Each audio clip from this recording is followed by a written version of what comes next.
What if I told you there was a 24-year-old NBA point guard who put up averages of 29 points, 6 assists, and 2 steals per game on an over 500 team? A player who is statistically better than any of Russell Westbrook, James Harden, or even Stephen Curry at that age.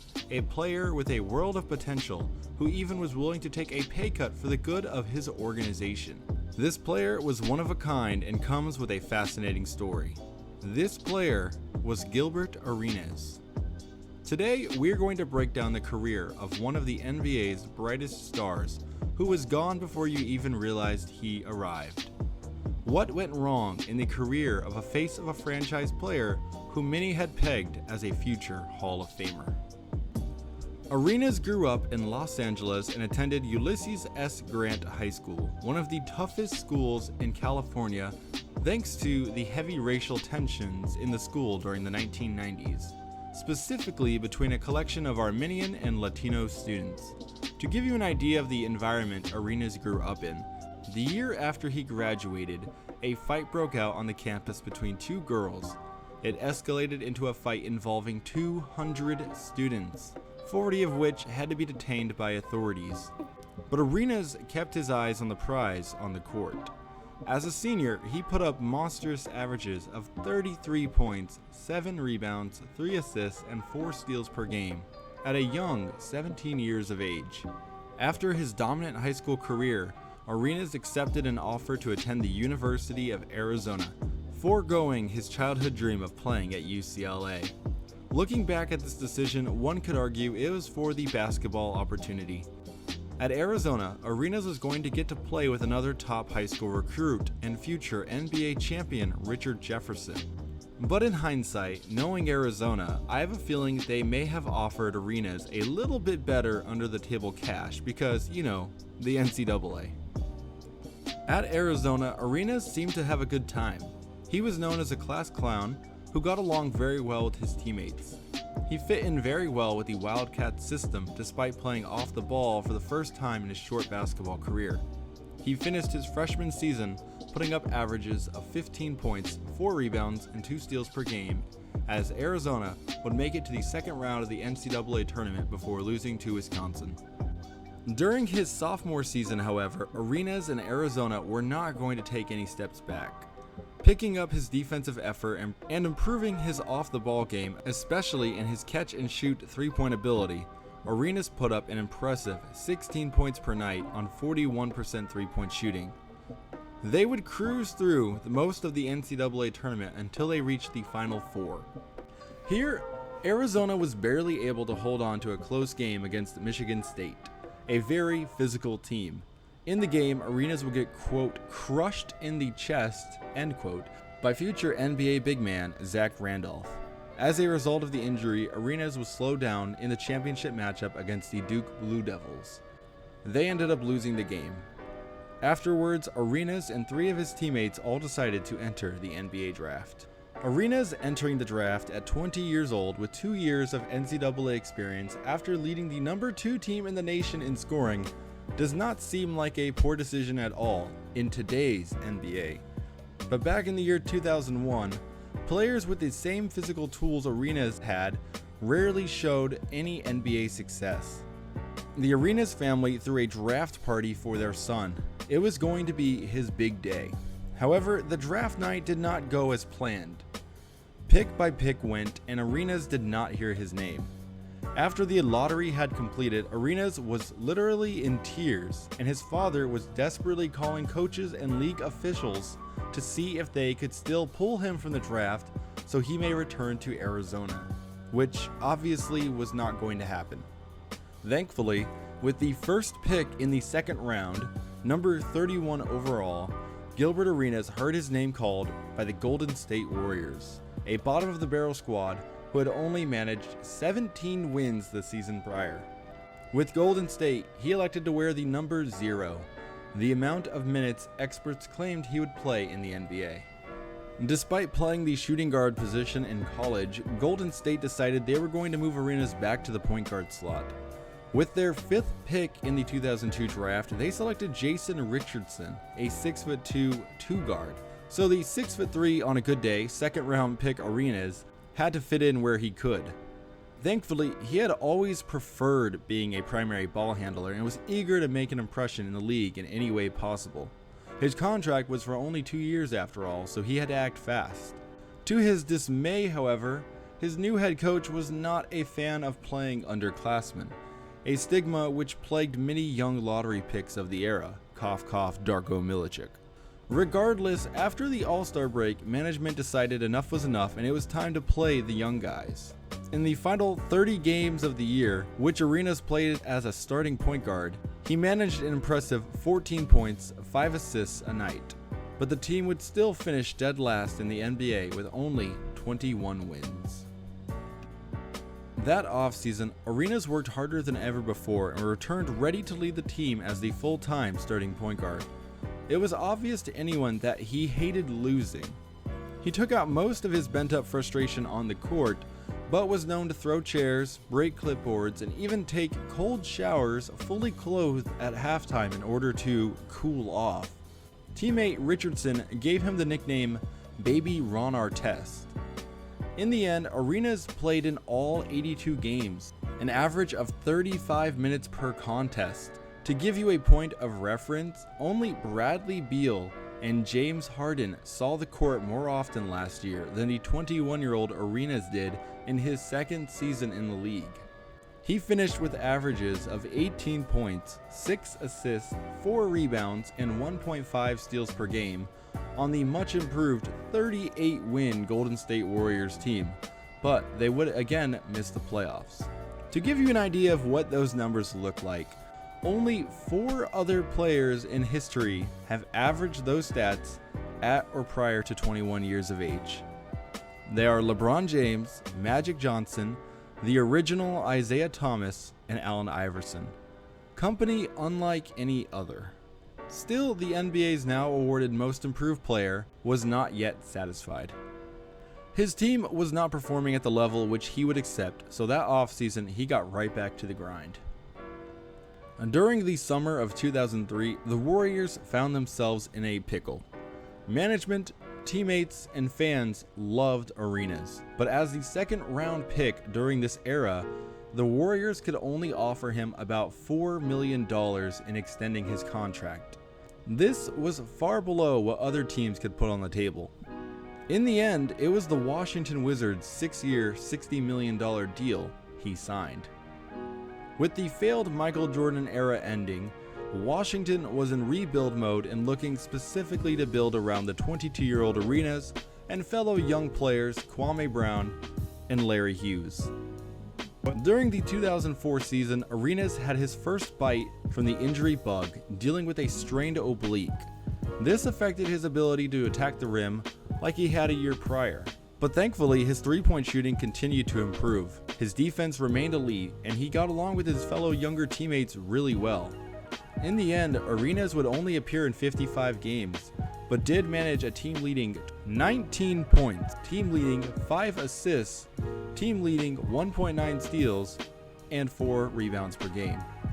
Stats only 6 other players in history have accomplished by that age. A feat only 6 players in history have accomplished by that age. The team was competitive, but missed the playoffs with only 25 wins. During the 2004 offseason, management added win-now forward Antoine Jamison to create an improved 1-2-3 punch on offense, and it paid off big time. Washington had its best season in over 2 decades, 45 wins, and claiming the 5th seed. Throughout this improved season, Arenas broke through to his nationally recognized all-star form.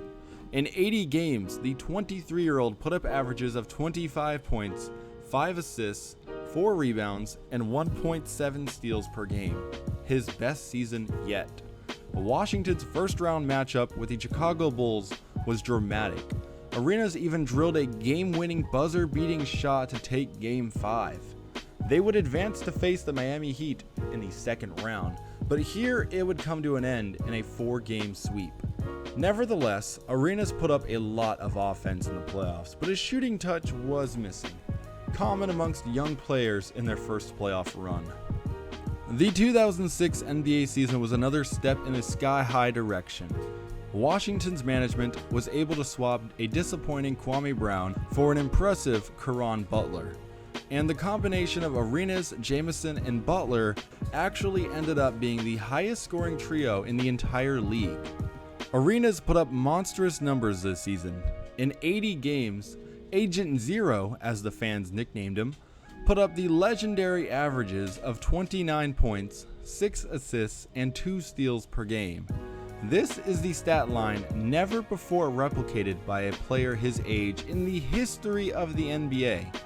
Even though Washington was a competitive playoff team who made it to the second round the year prior, Arenas was somehow not voted into the All-Star game by either fans nor coaches. A shocking decision nobody seems to ever talk about today. Thankfully, he was filled into the game as an injury substitution, but I think that's a bunch of crap. By the end of the season, Washington had 42 wins and would make the playoffs again with the 5th seed. Washington fought hard in their first round series with the LeBron James-led Cleveland Cavaliers, but they would ultimately fall in 6 games. Arenas played out of his mind in this series. Here are the numbers. Again, these will blow your mind, but never be brought up anywhere else. In 6 games, he averaged 47 minutes per contest, with 34 points, 5 rebounds, 5 assists, and 2 steals per game while shooting 43% from deep. What more could you ask for? Arenas was one of the NBA's brightest stars of the mid-2000s. That summer, Arenas was done losing. He even attempted to take a pay cut so that Washington could sign better players to get over the hump. Arenas himself continued to train hard so that he may do everything in his power to help the Wizards finish on top. A relentless spirit seen in only the most elite stars. Disappointingly, Arenas bowed out of the running for the 2006 USA basketball team on his own accord. He did want to play, but he felt the coaches had already decided who was going to make the team before training camp even began. He vowed to stick it to those coaches, specifically Mike D'Antoni. The 2007 NBA season started out really well. Arenas dropped 60 on Kobe Bryant and the LA Lakers, then put up 54 on D'Antoni and the Phoenix Suns. Disappointingly, however, injuries plagued the team's first 5 during the second half of the season. Arenas still managed to appear in 74 games, averaging 28 points, 6 assists, and 1.9 steals per game, and made his 3rd straight All-Star appearance, but he tore his MCL late in the year, forcing him to miss the entirety of the playoffs. As a result, Washington was not the force they were capable of being in the playoffs, finished with 41 wins, 7th place, and were swept in the first round. The injury took a heavy toll on Arenas. He wanted to play but was physically incapable. Yet even when healthy and doing things on the court never before done, management repeatedly failed to put a solid core around their superstar point guard. Things were beginning to boil over. He alerted both the team and the media that he was going to enter free agency at the completion of the 2008 NBA season. He was quoted saying, "If something happens where they don't want me or they're going in a different direction, I can look elsewhere, but my intentions are not to leave." The season came and went. Arenas made 13 oddball appearances, but was never truly healthy. On several occasions, he had meltdowns when team doctors told him he was unable to play. But I just want you guys to know that the chronically injured Arenas still managed to average 19 points, 5 assists, 1.8 steals a night. So yeah, he was still getting it done, he just couldn't get on the court. Arenas ultimately remained with the Wizards for the 2009 NBA season, but it was once again a wash of a year. The exact specifics to his MCL injury are hard to find. Most accounts of it are brief and not specific. But what I theorize could have happened is Arenas' passion to return to the court could have pushed him back too soon, repeatedly. Thus, his body was never able to fully recover. When you play with an injury, every part of your body becomes more vulnerable as imbalances begin to develop. However it happened, Arenas appeared in only 2 games during the 2009 campaign, a monumental disappointment for the 27-year-old who was supposed to be in his prime. The 2010 season, however, was looking up. Arenas was healthy, had been re-signed in 2008 to a 6-year deal, so he was not going anywhere, and he was back to putting up impressive all-star caliber numbers. Plus, he and his teammates were playing together well and winning games. However, not all in Washington was well. On Christmas Eve, Arenas and second-year fringe player Javaris Crittenton got into a heated argument over gambling debts owed between the two. It ended up with both players pointing unloaded firearms at one another in the Washington locker room. Not only against NBA rules, but much more importantly, Arenas did not have a license to carry a pistol outside of a home or business, so an investigation began. On January 6th, his 28th birthday, the NBA suspended him for an undefined amount of time after he and his teammates performed an act during pregame lineup introductions where he pretended to shoot them with his fingers, trying to make light of the situation. On January 15th, Arenas was found guilty for the possession of the pistol, a felony. On January 27th, he and Crittenton were suspended from the Wizards team for the rest of the season. Crittenton would never appear in another NBA game, and a few years later joined the infamous Crips gang and was ultimately arrested on multiple charges, including drug trafficking as well as murder. He currently finds himself in prison serving a 23-year sentence. Arenas, meanwhile, in February 2010, wrote an editorial in the Washington Post apologizing for his actions. He regretted failing as a role model to the youth of Washington and expressed he wanted to fix the trust he had broken.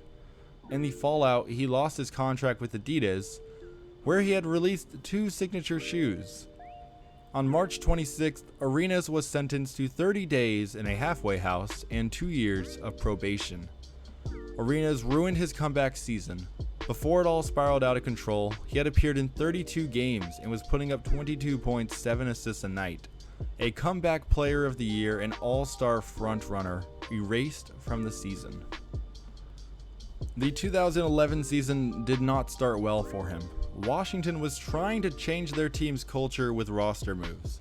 Arenas switched his number to 9 to start a new chapter in both his career as well as his life.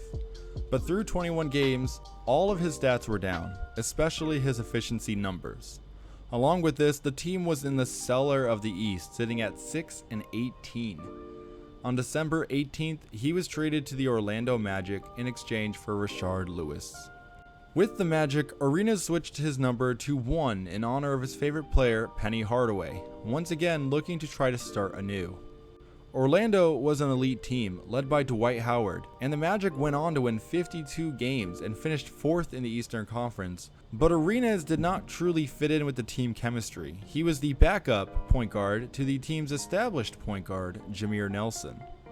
Ultimately, the Magic fell in the playoffs to the Atlanta Hawks in 6 games in the first round.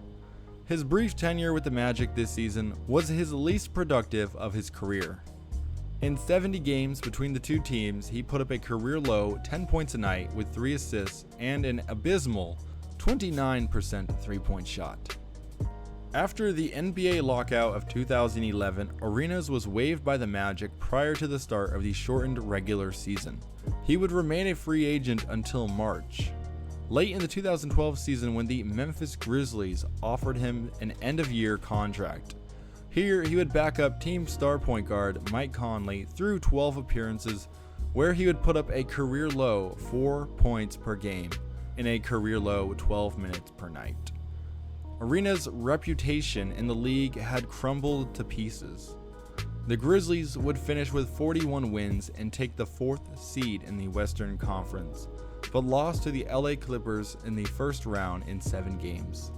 His playoff role was non-existent. He only played 23 total minutes and scored 4 total points. Arenas had completely fallen out of NBA circles. His once elite athleticism was gone, His skill had diminished greatly, and his reputation in the locker rooms was about as low as it could possibly be. No NBA team saw any value in reaching out to the now 31-year-old to start the 2013 NBA season. Instead, he signed with the Shanghai Sharks of the Chinese Basketball Association. His stint in China did not last long, however. In only 14 games, despite playing pretty well, averaging 20 points and grabbing 7 rebounds per game, while shooting 40% from deep, the team struggled to a 10-22 season, and he was let go. Arenas' post-playing career has not been great. He has not been invited onto ESPN or NBA TV, he has not had his highlights re-aired, and he is seemingly always left out of the conversations about the best 2000s players. It is as if history wants to erase his accomplishments. He has gotten in troubles for comments made on social media about the WNBA, and was even arrested again in 2013 for possession of illegal fireworks. Yes, Arenas made a huge mistake, and a couple dumb ones. What he did in 2009 was stupid, foolish, idiotic, and dangerous. But he is more than just one bad incident. He was a spectacular player and teammate who has had his legacy tarnished. People have overlooked players like Karl Malone, who committed statutory rape of a 13-year-old, and Jason Kidd, who beat his wife to a pulp. Yet Gilbert Arenas has not been forgiven. When creating this video, I was torn as to what to title it, but I think it is clear he fell short of a lot of amazing things, which many thought were coming his way. I hope he can clean his image in the future, because then the public eye will begin to change. His story is amazing on many degrees, and doing the research in this video was a blast. Thank you guys for watching. I hope you not only enjoyed the video, but are also enjoying this year's NBA season. Lots of great things are coming in 2020, and I am stoked to follow along and create videos throughout. Please, comment, like, subscribe. I will see you all next time.